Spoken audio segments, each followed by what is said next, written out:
Assalamualaikum warahmatullahi wabarakatuh. Dan inilah 8 tahap perjalanan manusia menuju akhirat. Kematian merupakan hal yang pasti datang. Setiap manusia dan makhluk hidup di bumi ini pasti akan mati. Tidak ada yang bisa lari dari ajal yang sudah ditentukan oleh Allah Ta'ala. Dunia ini hanyalah tempat sementara untuk manusia memperbanyak ibadah dan amalan baik. Setelah kematian datang, diri kita akan melewati beberapa tahap sebelum masuk ke dalam surga ataupun neraka. Lalu, apa saja tahapan tersebut dan apa saja yang akan terjadi setelah kematian menjemput kita? Dan inilah 8 tahap perjalanan manusia menuju akhirat. Yang pertama, alam barzah. Tahap pertama, kita akan masuk ke dalam alam barzah. Di sana sangat berbeda sekali dengan kehidupan di dunia ini. Alam barzah juga bisa disebut dengan alam kubur yang dibatasi alam dunia dengan alam akhirat. Di sini kita akan bertemu dengan malaikat mungkar dan nangkir untuk diberi 6 pertanyaan. Jika selama hidup di dunia ini kita beriman kepada Allah, menjalani perintahnya dan menjauhi segala larangannya, maka pertanyaan tersebut akan bisa dijawab dengan mudah. Namun jika di dunia banyak perbuatan dosa yang kita lakukan, maka hal tersebut akan sulit sekali untuk menjawab. Siksa kubur pun akan didapatkan bagi orang-orang yang banyak melakukan perbuatan zalim selama di dunia. Siksaan kubur sangatlah pedih dan banyak dari umat yang menyesal telah melakukan perbuatan dosa selama hidup di dunia. Namun, semua itu hanya sia-sia belaka. Hal ini pun dijelaskan dalam Al-Quran. Sehingga, apabila datang kematian kepada seorang di antara mereka yang kafir, ia berkata, "Ya Tuhanku, kembalikanlah aku, agar aku berbuat amal soleh terhadap yang telah aku tinggalkan." Allah berfirman, "Sekali-kali tidak, sesungguhnya itu hanyalah perkataan yang diucapkannya saja. Di hadapan mereka ada barzah ataupun pemisah sampai hari mereka dibangkitkan." Al-Quran Surah Al-Mu'minun. Karena itu, bertobatlah selama masih hidup jika banyak melakukan dosa, karena penyesalan di alam kubur hanyalah suatu yang sia-sia belaka. Yang kedua, Yaumul Ba'ats. Yaumul Ba'ats dapat diartikan sebagai hari kebangkitan. Setelah meninggal dunia, kita akan masuk ke alam kubur. Setelah itu akan ada hari di mana kita akan dibangkitkan kembali dari alam kubur. Ruh kita akan disatukan kembali dengan jasad. Namun kondisinya berbeda-beda, tergantung dari amalan yang pernah ia perbuat selama di dunia. Tentunya, mereka tidak dibangkitkan kembali ke dunia, tetapi mereka akan dihidupkan di akhirat. Hanya amalan mereka yang dapat membantu di akhirat sana. Semua pahala yang dikumpulkan akan sangat berharga di akhirat nantinya. Kebangkitan tersebut pun diawali dengan tiupan trompet sangkakala yang ditiup oleh malaikat Israfil. Hal ini pun diterangkan dalam Al-Quran. Dan tiuplah sangkakala, maka matilah siapa yang di langit dan di bumi, kecuali siapa yang dikehendaki Allah. Kemudian ditiup sangkakala itu sekali lagi, maka tiba-tiba mereka berdiri menunggu keputusannya masing-masing. Al-Quran Surah Az-Zumar. Yang ketiga, Yaumul Mahsyar. Padang Mahsyar akan menjadi tempat berkumpulnya seluruh manusia, jin, dan hewan. Setelah melewati hari kebangkitan, luasnya padang ini pun tidak akan bisa dihitung. Semuanya akan tertampung berdesak-desakan di sini. Setiap manusia akan ditemani oleh 2 orang malaikat yang menemaninya. Satu malaikat sebagai pengiring dan satu lagi sebagai saksi segala perbuatannya di dunia. Malaikat ini akan menjadi saksi dari dosa-dosa yang pernah kita perbuat. Sekecil apapun dosa itu pasti akan diketahui olehnya dan kita tidak akan bisa berbohong. Gambaran padang mahsyar pun tertera dalam Al-Quran. Dan ingatlah akan hari yang ketika itu kami perjalankan gunung-gunung dan kamu akan dapat melihat bumi itu datar dan kami kumpulkan seluruh manusia dan tidak kami tinggalkan seorang pun dari mereka. Al-Quran.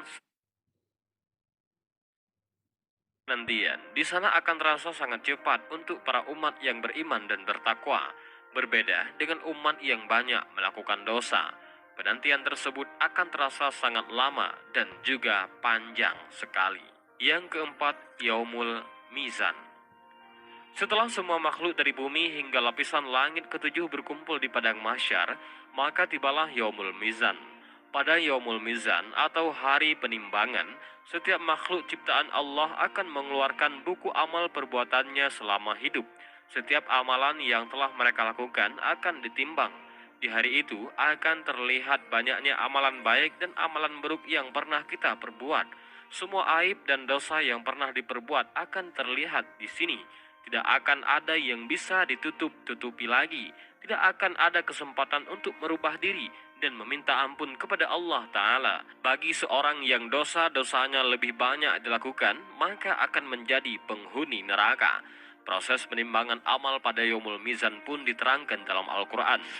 Kami akan memasang timbangan yang tepat pada hari kiamat, maka tiadalah dirugikan seseorang barang sedikit pun, dan jika amalan atau Yaumul Hin itu hanya seberat biji sawi, pun pasti kami akan mendatangkan pahalanya, dan cukuplah kami sebagai pembuat perhitungan. Al-Quran Surah Al-Anbiya. Dan bertaubatlah kalian sebelum ajal menjemput. Yang kelima, Yaumul Hisab. Hari perhitungan ataupun Yaumul Hisab akan dilakukan di akhirat nanti. Semua amalan baik kita akan dihitung. Satu persatu manusia dan makhluk hidup lainnya akan mendapatkan giliran. Dalam perhitungan tersebut, mereka pun akan ditampakkan perbuatan dosanya selama hidup di dunia. Semua aib juga akan diperlihatkan. Di sana tidak akan ada manusia yang luput dari hari perhitungan ini. Rasa hina akan didapatkan selama hidup kita terjerumus ke dalam jalan yang sesat. Yaumul Hisab sendiri juga diterangkan dalam Al-Quran. Sesungguhnya kepada kamilah kembali mereka. Kemudian sesungguhnya kewajiban kamilah menghisap mereka. Al-Quran Surah Al-Ghasiyah. Banyaklah melakukan amal baik dan rajin beribadah saat masih hidup di dunia agar tidak menyesal di akhirat nantinya.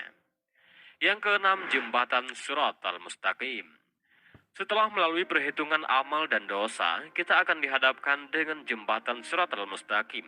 Setiap orang yang beriman dan bertakwa akan mampu melewati jembatan ini dengan cepatnya. Tetapi berbeda sekali dengan orang zalim. Mereka akan sulit melewati jembatan ini dan banyak yang akan jatuh ke dalam api neraka. Keberadaan jembatan tersebut pun tertulis dalam hadis, dan dibentangkanlah sirat di atas permukaan neraka jahanam. Maka aku dan umatku menjadi orang yang pertama kali melewatinya, dan tiada yang berbicara pada saat itu kecuali para rasul. Dan doa para rasul pada saat itu, ya Allah, selamatkanlah, selamatkanlah. Di antara mereka ada yang tertinggal dengan sebab amalannya, dan di antara mereka ada yang dibalasi sampai selamat. Hadis riwayat Muslim. Maka perbanyaklah melakukan amalan baik agar bisa nanti dengan mudah melewati jembatan Shiratal Mustaqim.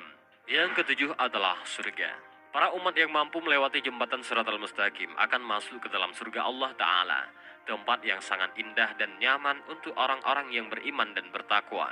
Tidak akan ada yang bisa menandingi keindahan surga, dan semua yang tinggal di dalamnya tidak akan pernah merasakan bosan. Hal tersebut pun diterangkan dalam hadis. Aku, artinya Allah, telah menyediakan untuk hamba-hambaku yang soleh suatu balasan ataupun surga yang belum pernah terlihat oleh mata, belum terdengar oleh telinga, dan belum pernah terlintas di dalam hati. Hadis riwayat Bukhari. Semoga kita bisa menjadi salah satu penghuni surga di akhirat nantinya. Amin ya rabbal alamin. Dan yang kedelapan adalah neraka. Neraka menjadi tempat bagi para pendosa. Mereka akan disiksa di sana dengan api neraka yang sangat panas untuk menebus dosa-dosanya selama hidup di dunia. Semua malaikat di sana akan memperlakukan mereka, para pendosa, dengan kasarnya. Tidak akan ada hentinya siksaan akan didapatkan oleh para pendosa tersebut, walaupun sudah meminta ampunan dan menyesali perbuatannya. Siksaan akan terus berlanjut. Tidak ada yang bisa diubah dan penyesalan pun akan sia-sia belaka. Sesungguhnya siksa neraka sangatlah pedih dan menyeramkan. Dan inilah 8 tahap perjalanan manusia menuju akhirat. Dan demikianlah video singkat ini. Mudah-mudahan ada manfaat bagi kita semua. Amin ya rabbal alamin. Wallahu a'lam bishawab. Assalamualaikum warahmatullahi wabarakatuh.